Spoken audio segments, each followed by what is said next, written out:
નમસ્કાર મિત્રો, મારી યુટ્યુબ ચેનલ પર તમારું હાર્દિક સ્વાગત છે। મિત્રો, હાલના સૌથી મોટા સમાચાર સામે આવી રહ્યા છે। જી હા મિત્રો, એક ચોંકાવનારો કિસ્સો સામે આવ્યો છે। જી હા મિત્રો, તમે સાંભળ્યું હશે કે કોઈને શ્વાન કરડ્યું હોય, સાપ કરડ્યો હોય કે પછી વીંછી કરડ્યો હોય, પરંતુ શું તમે ક્યારે એવું સાંભળ્યું છે કે કોઈ માણસને તેની પત્ની કરડી હોય?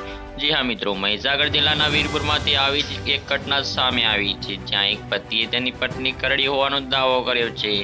માહિતી અનુસાર પત્નીએ પતિને બટકું કર્યું હતું। ત્યારબાદ આ વ્યક્તિ દવાખાને પહોંચ્યો હતો। જ્યારે વ્યક્તિને પૂછવામાં આવ્યું કે તેને શું કર્યું છે, ત્યારે તેના કેસ પેપરમાં પટ્ટી કરવાનો ઉલ્લેખ કરાયો હતો। આ હાસ્યવદ ઘટના બાદ પટ્ટી કરવાને લઈ અનેક તર્ક વિતર્ક સામે આવી રહ્યા છે। ત્યારે ડોક્ટરે આ વ્યક્તિને દરનું ઇન્જેક્શન આપ્યું છે। સામાન્ય રીતે ડોક્ટર શ્વાન કરડવા પર દરનું ઇન્જેક્શન આપતા હોય છે, જેનાથી તેને દરનું ના ઉપડે, અને જ્યારે માણસને શ્વાન કરડે ત્યારે વ્યક્તિને અડકવા ના ઉપડે તે માટે રસી આપવામાં આવે છે। અહીં કિસ્સો પત્ની કરડવાનો છે, જેને લઈને ઘણા સવાલો ઊભા થયા છે। સામાન્ય રીતે કોઈ પ્રાણી કે જીવજંતુ કોઈ વ્યક્તિને બટકું કરે ત્યારે તેના લાળમાંથી બેક્ટેરિયા બીજા વ્યક્તિના લોહીમાં પ્રવેશતા તે ઝેરી બની જાય છે। તો મિત્રો, આ અત્યારની સૌથી મોટી ખબર। ચેનલ પર નવા છો તો વિડીયોને લાઈક, શેર કરી ચેનલને સબસ્ક્રાઇબ કરી દેજો। ધન્યવાદ।